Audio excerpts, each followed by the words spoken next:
जैसे बॉटल है तो उसके ऊपर रुआ लिखा है तो रुआ की बॉटल में ऐसा ऐसा पूछते हैं कि कौन सी ब्रांड का सिरप इस्तेमाल करते हो जिससे ये बना है। कंपनी का यूज़ करने का, ठीक है। और ये पेपर निकल रहा है। लाओ लाइसेंस लाओ तुम्हारा। जाओ घर चले जाओ, लाइसेंस लेने को घर चले जाओ। लाइसेंस मुझे ये चाहिए। तो अच्छे बार है तो आपको बोलते हैं कहाँ बनाते हो ये?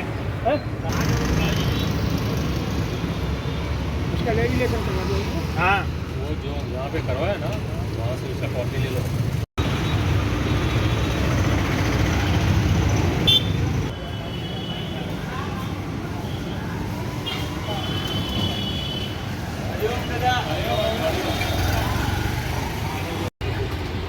ले ले बाजी।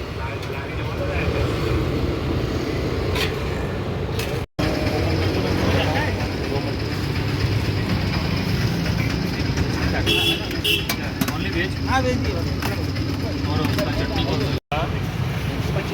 ઇસ્યુ થઈ ગયો છે, આનું સર્ટિફિકેટ કઢાવી લેવાનું. જ્યાં ઓનલાઈન કરાવ્યું હોય ને ત્યાં જે हाँ नाखवा मैडम।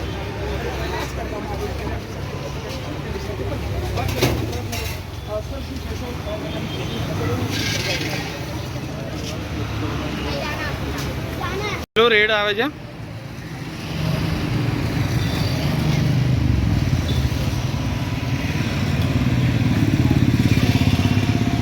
ઋતુ દરમિયાન જે આ આઈસ બરફના ગોલા, પાણીપુરીની લારી તેમજ કેરીના રસના તંબુનું આજે કમિશનર સાહેબની સૂચના આધારે ચેકિંગ હાથ ધરાયેલ છે.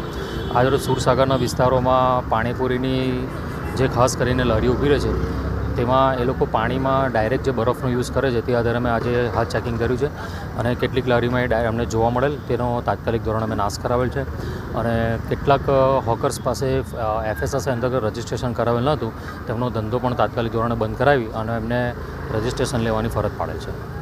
સર આ ચેકિંગ ખાલી વન ડેનું જ છે કે પછી વીકલી હોય છે, ના. મંથલી હોય છે? અમે જે ઉનાળાની ઋતુ દરમિયાન જે સિઝન વાઇઝ હોય છે અને જ્યારે ગરમીનું પ્રમાણ વધારે અને કંઈક એવું લાગે કે આકસ્મિક ચેકિંગ કરવાનું છે, કોઈ તહેવાર આવી રહ્યો છે તે અંતર્ગત પણ અમે રૂટિનમાં પણ ચેકિંગ હાથ ધરીએ છીએ.